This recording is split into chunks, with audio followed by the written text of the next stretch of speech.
Bonjour à tous et à toutes, bienvenue sur cette nouvelle chaîne qui s'appelle Le Chemin d'Akita. Voilà, c'est une petite vidéo de présentation de cette impulsion que j'ai eue il y a pas longtemps, mais pour toutes celles et ceux qui ne me connaissent pas, je vais me présenter en 2 minutes. Je m'appelle Arlette Agassi, je suis chercheure en équipédagogie et j'ai accompli une recherche de 40 ans sur, différents thèmes, mais le thème principal, c'était les enjeux de la relation avec le cheval au XXIe siècle et finalement en particulier dans cette période que nous traversons qui est si exigeante, si intense et si bouleversante. Mais je ne savais pas que ça allait servir vraiment dans cette période-là, toutes ces recherches et toutes ces découvertes, surtout que les chevaux m'ont permis de faire. Voilà. Et puis, je suis aussi fondatrice de l'équipédagogie Akita, de la formation professionnelle d'équipédagogue Akita. Je suis aussi cofondatrice de l'académie en ligne Akita, aussi, qui est née en 2021 suite aux mesures et au confinement. Voilà, on a décidé de se lancer dans une académie en ligne pour que la connaissance puisse continuer de circuler et servir à toutes les personnes qui sont interpellées par le sujet du bien-être du cheval, le sujet de la sécurité avec les chevaux, le sujet de l'excellence dans l'équitation et dans les différentes disciplines équestres. Donc vu qu'on nous a un petit peu confinés, pour que ces connaissances puissent continuer de circuler et servir au plus grand nombre, avec mon amie Patrice, on a décidé de créer cette académie en ligne. On a aussi fait ensemble le film Les chevaux d'Akita, qui est un hommage aux chevaux d'école et qui est un documentaire artistique qui parle voilà, de l'enjeu, justement, avec des témoignages d'élèves, etc. Bon. Et puis, d'où est venue cette idée de chaîne Le Chemin d'Akita? D'abord, pourquoi Le Chemin d'Akita? Parce que le Chemin d'Akita, en fait, c'est le premier lieu dans lequel j'ai vraiment posé, je me suis posée pendant plusieurs années. C'était à Genève, hein. Actuellement, c'est le refuge de Darwin qui est là-bas, mais avant que ce soit le refuge de Darwin, c'était moi qui étais là-bas pendant une dizaine d'années. Et donc, ça a été un laboratoire de recherche intense et important. Et pourquoi Akita? Parce que Akita est un mot qui vient du langage Lakota et qui veut dire rechercher ce qui est perdu dans le sens de la quête.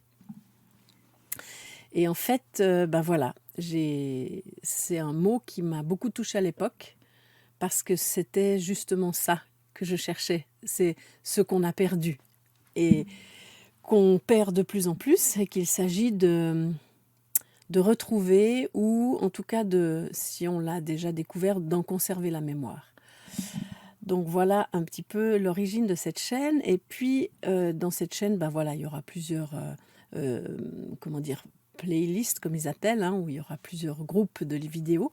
Mais là, je démarre aujourd'hui une série de vidéos sur la mémoire des chevaux d'Akita. Parce que tout ce que j'offre aujourd'hui, aujourd'hui j'offre le fruit en fait à tous mes élèves professionnels, à toutes les personnes qui me suivent un petit peu sur les réseaux sociaux. J'offre le fruit de tout ça. Mais en même temps, le fruit, il est tombé d'un arbre. Et puis cet arbre, il est constitué de 40 000 heures d'accompagnement individuel, il est constitué de plus de 2500 élèves, il est constitué de la vie de 31 de mes chevaux que j'ai récupérés, dont 17 qui présentaient des troubles de comportement dangereux, n'est-ce pas? Donc voilà, ce fruit, il est constitué de quelque chose. Et vous voyez, avec cette société où on est de plus en plus devant les écrans, où c'est bientôt le tout numérique, où on est bientôt tous des robots, il me semblait fondamental de pouvoir maintenir vivante la mémoire de ce que c'est que d'être humain, la mémoire aussi d'une relation interespèce si fascinante que celle de la relation entre l'homme et le cheval. Parce que voilà, on ne sait pas où va l'humanité et j'avais envie de rendre vivante cette mémoire. Et en plus, voilà, beaucoup de personnes connaissent les chevaux d'Akita. Aujourd'hui, il reste que 3 chevaux, hein, c'est Diamant, un petit franche-montagne de 25 ans, Milor et puis Nevada. Et donc, ces dernières semaines, il y a plein de mémoires qui s'élèvent en moi, d'expériences qui m'ont tellement bouleversée avec mes chevaux et qui m'ont finalement donné la force de tenir pendant 40 ans, de traverser toutes les crises, toutes les épreuves que j'ai traversées, pour tenir le flambeau de l'amour, de la joie et de cette relation si particulière et si mystique et mystérieuse qu'on peut vivre avec les chevaux. Donc voilà un petit peu l'origine de cette série, hein, que je commence là aujourd'hui pour vous. Alors voilà, si ça vous touche cette impulsion et si parmi vous il y a des gens à qui ça fait du bien d'entendre des petites histoires émouvantes, joyeuses, très vivantes, eh bien n'hésitez pas à mettre un pouce. Je ne sais pas trop à quoi ça sert, hein, parce que je suis pas très, j'aime pas passer beaucoup de temps sur les réseaux sociaux, mais apparemment ça sert à quelque chose. Donc appuyez sur le petit pouce.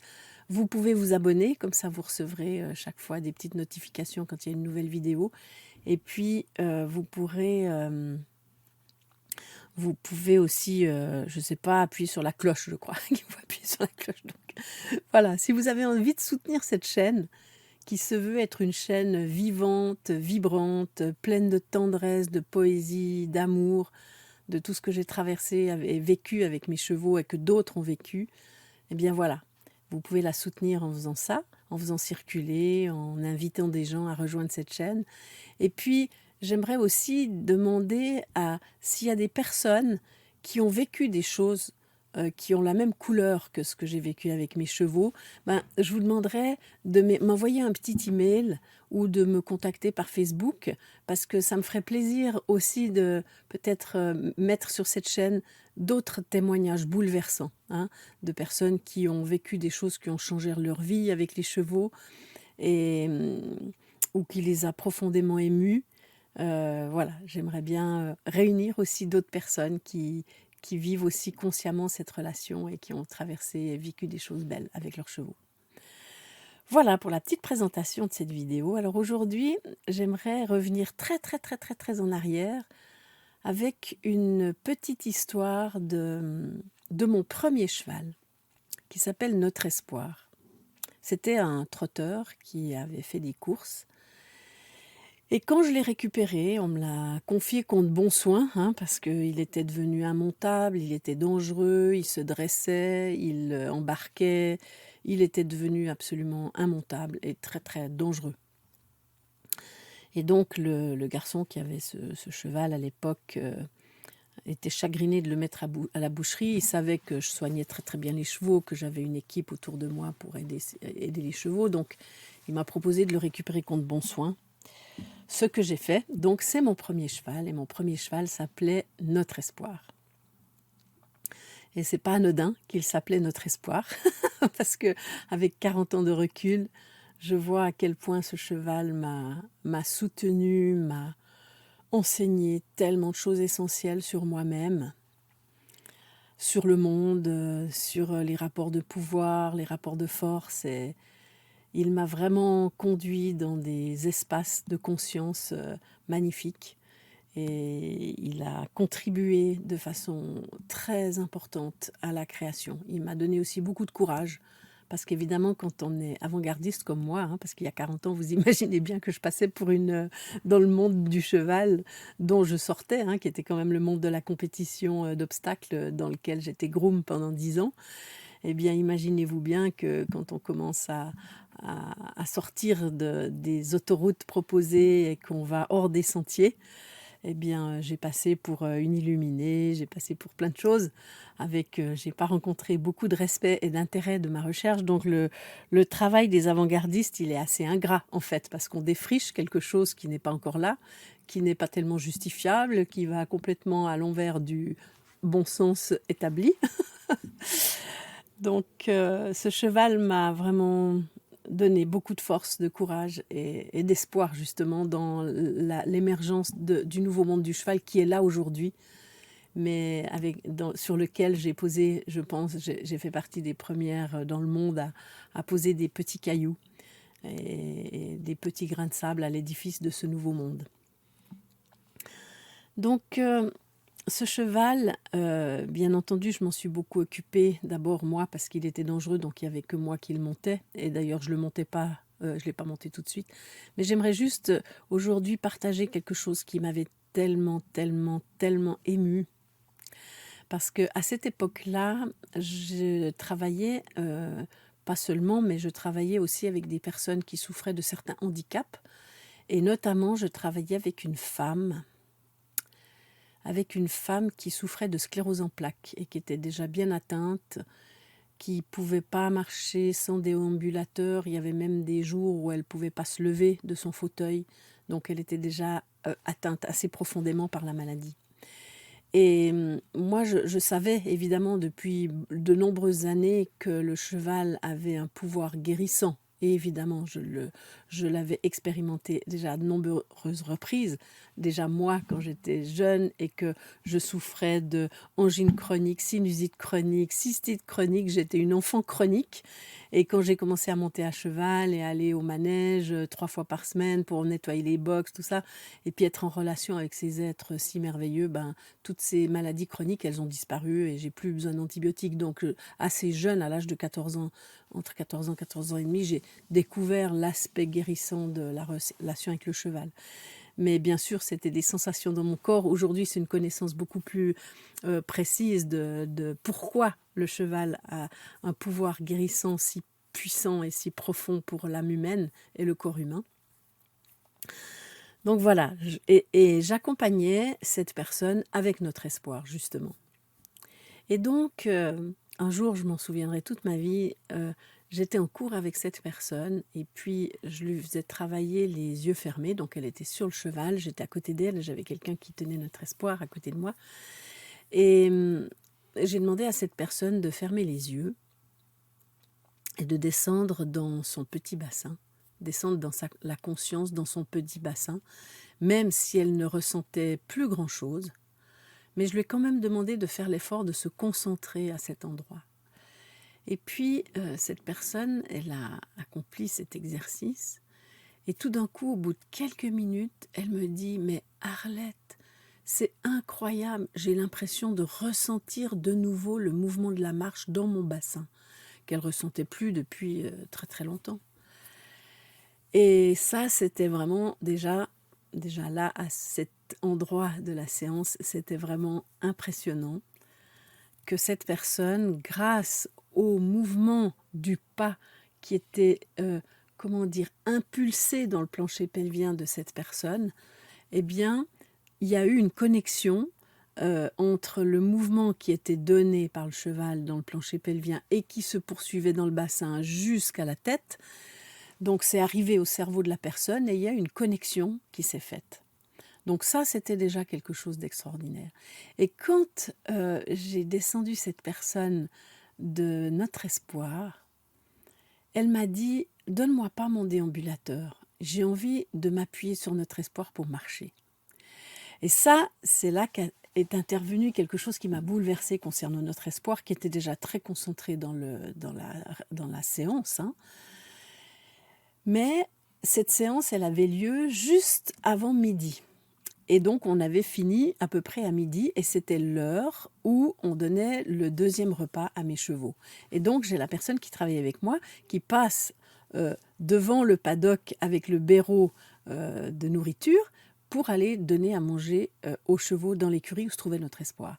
Et il faut savoir que notre espoir, c'était un cheval qui était totalement hystérique par rapport à la nourriture. C'était un cheval qui aimait la nourriture, qui avait un besoin, mais vraiment pathologique, quoi. Il devenait complètement fou quand c'était l'heure de manger. Il tapait, il grattait, il mettait les oreilles en arrière. Il n'y aurait eu personne qui aurait pu s'approcher d'ailleurs de son box, parce qu'à l'époque, évidemment, je vous parle de ça, c'était il y a 30 ans en arrière.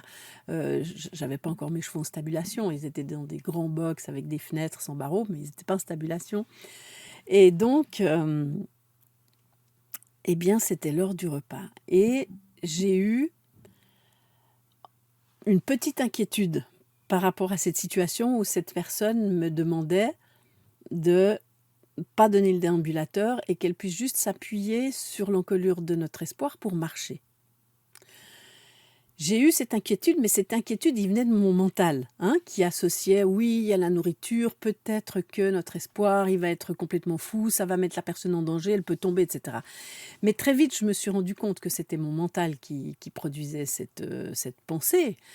Et si je regardais objectivement notre espoir, qui avait vu le Béraud passer un petit peu plus loin de l'autre côté du paddock, eh ben, notre espoir était tranquille. Donc je me suis dit, ok, j'ai accepté la demande de la personne. Moi, je me suis tenue à côté d'elle. Et puis, on a commencé à marcher. Et elle a pu marcher. Elle a pu ressentir son bassin bouger différemment de ce qu'elle sentait avant. Parce qu'avant, elle ressentait plus son bassin, mais elle sentait juste ses pieds encore qui pouvaient marcher, quand elle pouvait marcher, parce que souvent elle était en fauteuil roulant, elle arrivait en fauteuil roulant pour son cours. Et bien là, elle a pu marcher. Et un fait encore plus extraordinaire, c'est non seulement que notre espoir, il n'a absolument pas fait cas de la nourriture qui arrivait pour lui, mais en plus, il était tellement dans une connexion avec cette personne que, vous voyez, la personne, quand elle marchait, elle ne faisait pas un pas complet où elle mettait, par exemple, son pied gauche devant, son pied droit devant, son pied gauche devant. Non, non, non, non. Elle faisait cela. Elle mettait son pied gauche devant, par exemple, puis après, elle mettait son pied droit à la hauteur du pied gauche. Elle se posait et elle terminait son pas en 2 temps. Elle terminait son pas en 2 temps. Et notre espoir, il s'est mis à marcher comme elle. C'est-à-dire qu'il n'a pas dépassé avec son antérieur où la personne mettait son pied. Parce que si lui, il accomplissait un pas complet, forcément, il allait la déséquilibrer vers l'avant. Donc, c'est comme si il avait conscience, c'est comme si, bien sûr, parce que je ne veux pas faire de l'anthropomorphisme, mais n'empêche que j'ai dû quand même constater un niveau de présence particulière de la part de notre espoir. À ce moment-là, on était un peu dans une bulle totalement intemporelle. C'était un instant suspendu dans le temps qui m'a permis d'observer dans cette lenteur, parce qu'évidemment elle marchait très lentement, et notre espoir, qui était quand même un cheval de course, qui avait une grande difficulté à ralentir encore à cette époque, de lui-même il s'est ralenti, mais en plus il a ajusté son pas à celui de la personne, c'est-à-dire que il s'arrêtait en même temps que la personne, il relevait le même antérieur que la personne pour aller à finir le pas que elle était en train de finir en 2 temps. Et vous voyez, ça, c'est des choses qui sont, qui ont été et qui le sont toujours d'ailleurs totalement bouleversantes pour moi dans mon rapport avec les chevaux. Et c'est ce qui a, bien sûr que les chevaux, je les aime depuis toujours, mais je les aime pas parce que ils me permettent d'accomplir des choses. Je les aime pour qui ils sont. Voilà, c'est un amour qui est viscéral, qui est dans le cœur, qui n'a rien à voir avec ce que je fais avec eux. Ce que je fais avec eux n'a aucune importance, sinon que c'est important pour eux d'être en mouvement et d'accomplir des choses, mais je les aime que je fasse quelque chose avec eux ou pas. Et là, quand je vivais des choses comme ça, c'est comme si cet amour, il générait une émotion. D'ailleurs, cette émotion, elle est là maintenant, elle s'élève encore 40 ans plus tard, 30 ans plus tard, par rapport à ça, parce que, si vous voulez, quand je vivais des choses comme ça il y a 30 ans en arrière, comment dire, c'est comme si je me disais, mais au secours, on est loin de prendre la mesure du sacrifice de l'âme groupe cheval qu'il accomplit tous les jours pour l'être humain. Et en retour, il reçoit une maltraitance qui est presque incroyable. Parce que ces moments-là me montraient que toute cette équitation basée sur le rapport de force et la coercition, elle a aucun sens. Elle avait aucun sens. Elle n'était pas nécessaire. Tellement ces êtres, ils sont disponibles, loyaux, comment dire. Et il suffisait justement de les rencontrer depuis le cœur et pas de les rencontrer depuis l'activité qu'on veut faire avec, mais vraiment les rencontrer depuis le cœur pour que tout d'un coup, quand on est dans le cœur et qu'on regarde le cheval depuis là, on commence à voir des choses absolument incroyables. Et cette personne, peut-être que le hasard de la vie, si elle est encore vivante maintenant, la conduira sur cette petite vidéo et peut-être qu'elle se reconnaîtra. Mais en tout cas, ce moment-là a été un moment intemporel, suspendu dans quelque chose dans lequel on ne peut même pas mettre de mots qui sont assez forts et assez clairs et assez proches de ce qui se passe dans un moment comme ça. Donc voilà un petit peu la première histoire qui remonte à loin. Et vous voyez, c'est des dizaines d'expériences comme ça, des centaines d'expériences comme ça. Je me rappelle évidemment pas toutes, mais je pense qu'au fur et à mesure où je vais nourrir cette petite chaîne, des souvenirs vont s'élever. C'est pour ça que je commence par le plus ancien, parce que là, je sens qu'il y a des souvenirs qui s'élèvent encore. Mais vous voyez, c'est ces moments-là qui ont fait que je me suis battue, parce que je peux dire que je me suis battue, pas dans le sens de la guerre, mais dans le sens de déployer des forces de volonté importantes pour traverser toutes les barrières que j'ai eues devant moi, toutes les difficultés, tout. Ça n'a pas été simple, de créer tout ce que j'ai créé. Mais si vous voulez, qu'est-ce qui m'a donné la force de faire ça ? C'était justement ce genre de situation que j'ai vécu avec les chevaux qui me disaient non, mais Arlette, continue, bats-toi pour ça, bats-toi pour améliorer le bien-être des chevaux, pour améliorer leurs conditions de vie, pour améliorer leurs conditions dans le travail, bats-toi. Et ça m'a donné beaucoup de force. Donc voilà la première petite histoire. Et puis bientôt, vous aurez la deuxième petite histoire des chevaux du chemin d'Akita. Alors, je vous souhaite une belle journée et puis j'espère vous avoir offert un petit moment de douceur, de gentillesse, parce que c'est vrai que ça fait du bien dans notre monde de se rappeler qu'on est des êtres humains. Et voilà, c'est un peu le but de cette petite chaîne. Je vous souhaite une très belle journée et je vous dis à très vite pour la suite des mémoires des chevaux d'Akita. Au revoir!